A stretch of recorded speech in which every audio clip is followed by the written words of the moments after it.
Nagsusumite ng paliwanag ng Korte Suprema si Senate President Vicente Tito Sotto III kung bakit hindi siya dapat maharap sa indirect contempt kaugnay ng kanyang pahayag laban sa isang desisyon ng SC.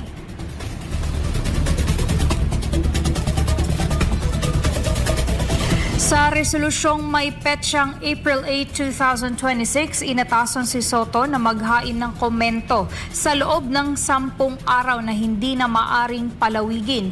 Nag-ugat ang kaso sa petisyong inihain ng grupo ng mga abogado na nagsasabing nakasisira sa tiwala ng publiko sa hudikatura ang naging pahayag ni Sotto.